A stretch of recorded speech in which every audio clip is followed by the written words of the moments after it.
Welcome back to another video. Today we'll be doing the best counters of bounty hunters ranked in terms of both consistency and the cost of each counter. So at the bottom of the list at number 7 we have Shaak Ti clones, and they're a great counter which can work against higher level bounty hunters. However, they are ranked low for 3 reasons. So first of all, they aren't the most consistent counter, and if Shaak Ti dies early and 5s dies, then the team basically falls apart, so there is some RNG reliance there. The second reason is that the team is very expensive. Shaak Ti clones is a great team which can be used to counter Darth Revan and other top 5 teams, and clones are also used with gas, so this counter is definitely more of a last resort in GA or territory war. So the third reason is that clones have no way of getting around Bossk's taunt, especially if he has the double Zeta, as you can see in this clip, and it does make the counter a bit risky, so watch out for that. This team works against both bounty hunters, Bossk and Django Lead, so as long as you have a fast reacts to get tenacity up quickly, try to kill off the other weaker bounty hunters, and then if possible wait for air advantage to kill off Bossk, where afterwards you can just pick on the other ones one by one. So you want to keep 5's taunt up as often as possible against Bossk Lead to prevent them from getting the contract, and Rex's tenacity up should stop Django's contract. Shaak Ti's double Zeta works amazingly against bounty hunter teams with more AoEs, and since retribution means that you will deal a lot more damage from the counterattacks. At number 6 we have First Order. The strategy with this team is to stun Bossk and then pick off the other bounty hunters one by one. It's a double tank lineup so that your attackers are never at risk of dying, and also stops the contract if against the Bossk Lead team. The team isn't that expensive since crew isn't a team that can easily counter top teams in the game, so it's not that costly.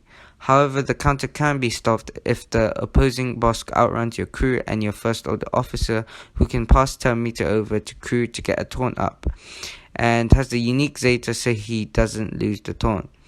Well, in this case, since many of the characters in this lineup can't deal much damage, it is likely that the battle could time out, so note that it is a risky battle. So at number 5 we have Palpatine.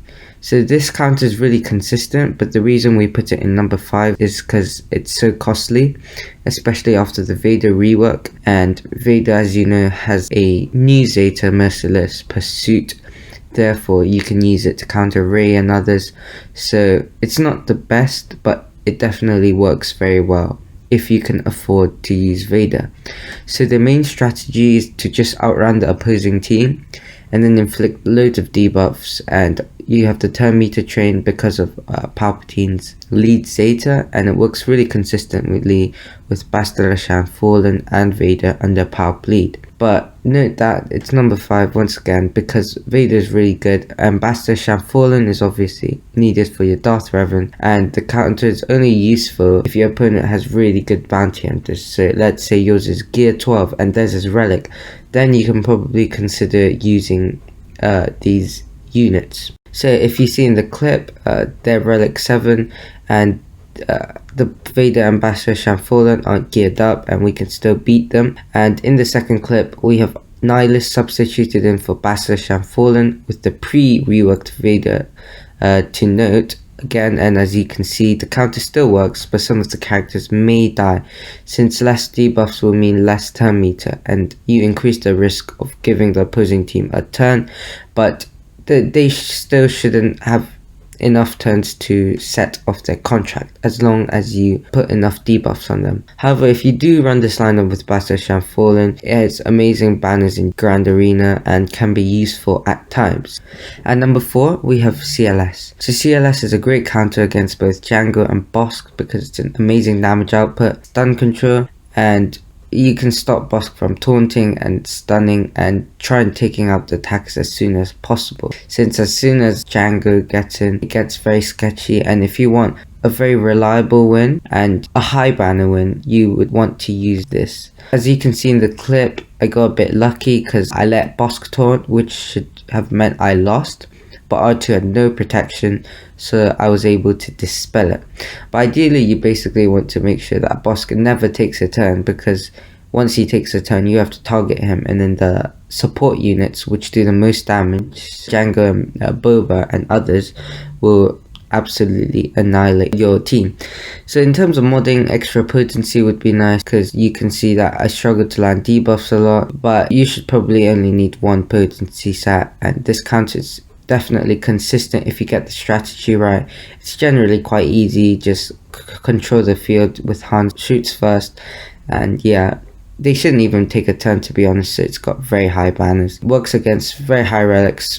For example, in the video it's relic 7, but it's the most clean victory in Grand Arena, and you can usually underman with CLS. So with number 3 we have Bastila Lead. With the Zeta, she grants tenacity to allies with bonus protection, and shuts down Django's contract and stops nearly all the debuffs which Boss Lead relies on to heal.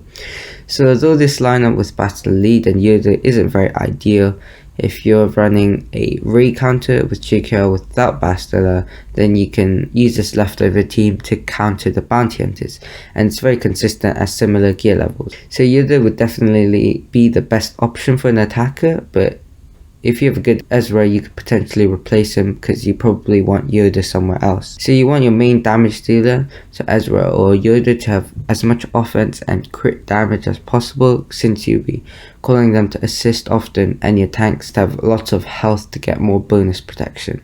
So this team could struggle against double Zeta boss, since he'll continue to taunt even if you try and dispel it, but since he doesn't have a way to heal, a good attacker should be able to deal enough damage to potentially take him out. So at number 2, Geonosians. So Geonosians are, as you know, quite an amazing team in the game, and with Treya Lead being a very reliable counter and you can underman Geonosians, you probably want to consider using them for offense, because you're basically giving them free banners if they have Treya. If they don't, you probably want to set it on defense, but on offense, Geonosians pretty amazing.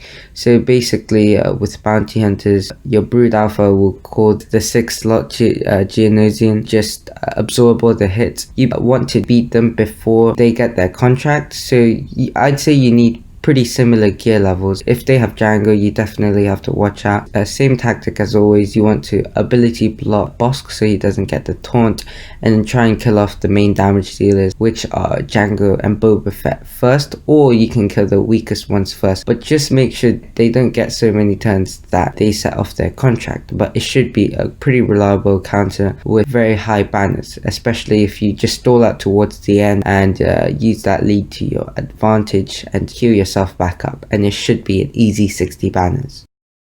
So in the first place we have Resistance, and with Resistance, the reason why it's such a good counter, because what lineup you use can be very flexible. So obviously the best lineup would be RJT Lead, BB-8, R2, C-3PO, and an extra to provide resistance heroes for Galactic Legends Ray.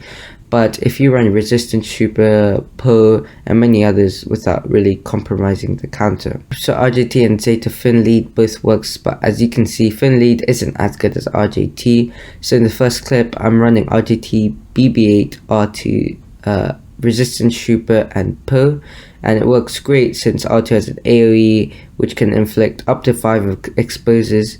Poe can do the same with his special, and Resistance Trooper gains 70% turn meter from a single expose, so you can basically keep up the turn meter train and get a lot of turns. And with the Resistance Trooper, you basically only use the second ability. So this is a high banner team, since you get the turn meter train and they basically won't be able to get a turn. And BB, its Illuminated Destiny, can also recover a little bit of protection. So in the second video, as you can see, I run Zeta Finn Lead, but I got outrun, so I didn't have a great start. So Zeta Finn Lead has more limitations, because while RJT gives every resistance ally a chance to expose, Finn doesn't, and you have to rely on characters with exposures built into their kit.